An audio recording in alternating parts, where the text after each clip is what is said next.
ایک ان پڑھ جاہل تھا اور میری بیوی بہت پڑھی لکھی تھی۔ اس نے مجھ سے شادی اس لیے کی تھی کہ وہ بانجھ تھی۔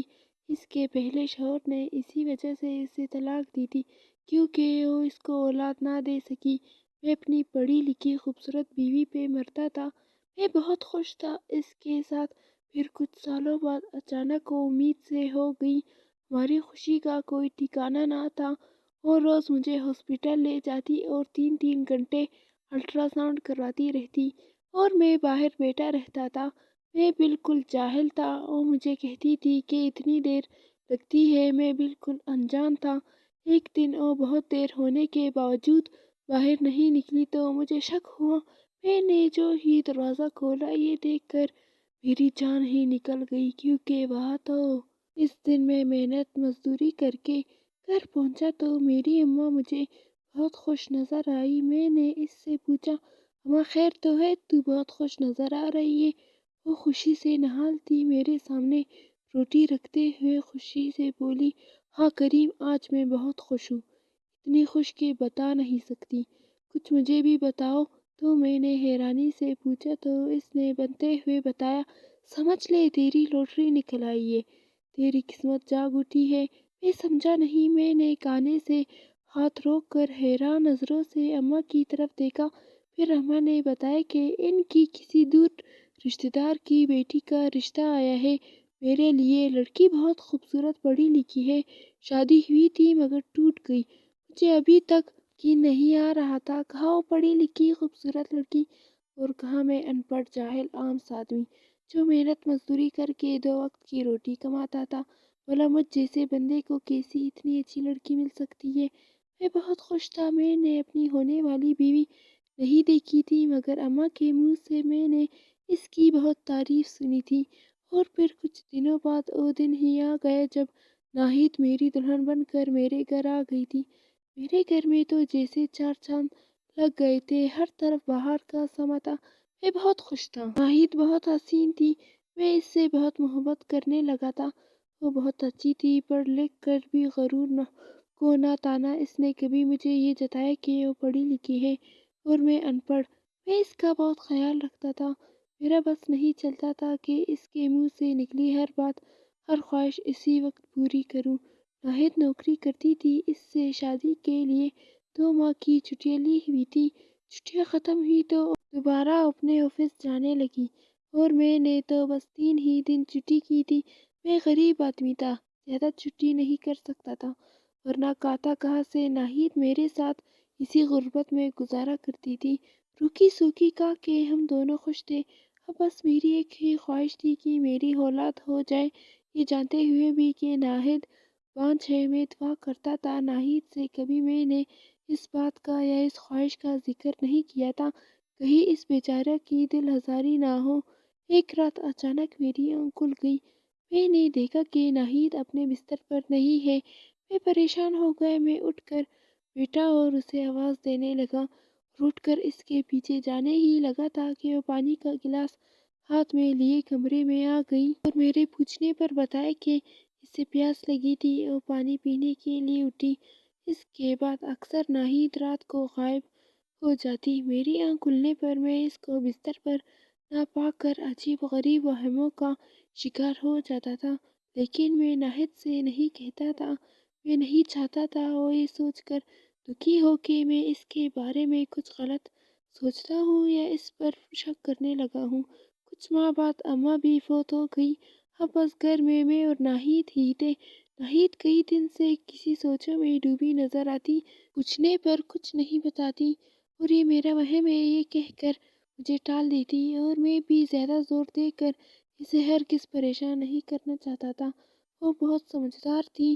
میں کماکل یہ میرا ہی وہم ہوگا، شاید یہ کہہ کر میرے ذہن میں آئے وہموں سے اپنی جان چھڑایا کرتا تھا۔ کچھ دنوں سے ناہید کی طبیعت بہت خراب تھی۔ وہ جاب پر بھی نہیں جا پا رہی تھی اور میں بھی کام پر نہیں جا سکتا تھا۔ ناہید کو ایسی حالت میں چھوڑ کر میں ناہید کو ڈاکٹر کے پاس لے گیا تھا۔ ڈاکٹر نے کچھ ٹیسٹ لکھ کر دیے تھے، ٹیسٹ کروائے اور جب ٹیسٹ کی تو رپورٹ آئی تو ہم دونوں کی خوشی کا کوئی ٹھکانہ نہیں تھا کیونکہ اللہ نے میری دعائیں سن لی تھی۔